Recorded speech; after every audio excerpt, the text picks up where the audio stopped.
Variety സാധനമാണ് ഉണ്ടാക്കുന്നത്. മോൾക്ക് ഭയങ്കര ഇഷ്ടമാണ് നമ്മുടെ മധുരക്കിഴങ്ങ്, സ്വീറ്റ് പൊട്ടറ്റോ. അപ്പോൾ അത് വെച്ചിട്ട് എന്തെങ്കിലും ഉണ്ടാക്കി കൊടുക്കാമെന്ന് വിചാരിച്ചു. അപ്പോൾ എങ്ങനെയാണ് ഉണ്ടാക്കുന്നതെന്ന് വെച്ചാൽ ആദ്യം തന്നെ നമ്മുടെ മധുരക്കിഴങ്ങിൻ്റെ തൊലിയൊക്കെ കളഞ്ഞിട്ട് ഒന്ന് കുട്ടപ്പനാക്കി എടുക്കണം. അപ്പോൾ അതിനെ ചെറിയ ചെറിയ കഷ്ണങ്ങളാക്കിയിട്ട് മുറിച്ചിട്ട് നമ്മളൊന്ന് വെള്ളത്തിലിട്ടിട്ട് പുഴുങ്ങിയെടുക്കുക. ആ വെള്ളമൊക്കെ നല്ലോണം ഒന്ന് തിളച്ച് കുക്കായി വരുമ്പോഴേക്ക് നല്ലോണം കിഴങ്ങ് വന്നിട്ടുണ്ടാവേ. അപ്പോഴേക്കും നമ്മൾ എന്ത് ചെയ്യുക, വെള്ളമൊക്കെ മാറ്റിയിട്ട് ഒന്ന് ഊറ്റിയെടുക്കണം. കുട്ടികൾക്ക് ഇത് വളരെ നല്ലതാണ് കേട്ടോ. കുട്ടികൾക്ക് മാത്രമല്ല വലിയ ആൾക്കാർക്കും നല്ലതാണ്. കുട്ടികളാവുമ്പോൾ ഇങ്ങനെയൊക്കെ ചെയ്ത് കൊടുത്തു കഴിഞ്ഞാൽ ഇഷ്ടത്തോടെ അങ്ങ് കഴിക്കുകയും ചെയ്തോളും. അപ്പോൾ അതൊക്കെ ഇനി നമ്മൾ എന്ത് ചെയ്യണമെന്ന് വെച്ചാൽ നല്ലോണം ഒന്ന് ഉടച്ചെടുക്കണം, കട്ടിയൊന്നും ഇല്ലാണ്ട്. എന്നിട്ട് കുറച്ച് പഞ്ചസാര ഇട്ട് കൊടുക്കുക ആവശ്യത്തിന്, പിന്നെ കുറച്ച് കോൺഫ്ലോർ കൂടി ഇട്ട് കൊടുക്കുന്നുണ്ട്.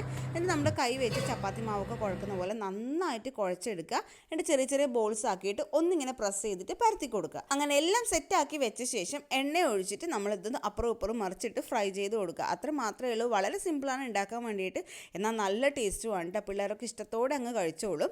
ഒന്ന് ജസ്റ്റ് മൊരിഞ്ഞ് വരുമ്പോഴേക്ക് കോരിയെടുത്താൽ മതി. കുറച്ച് എണ്ണ കുടിക്കുന്നുണ്ട്, എന്നാലും വലിയ കുഴപ്പമില്ല. കുട്ടികൾക്കൊക്കെ നല്ല സാധനമാണ്. ട്രൈ ചെയ്ത് നോക്കാം കേട്ടോ.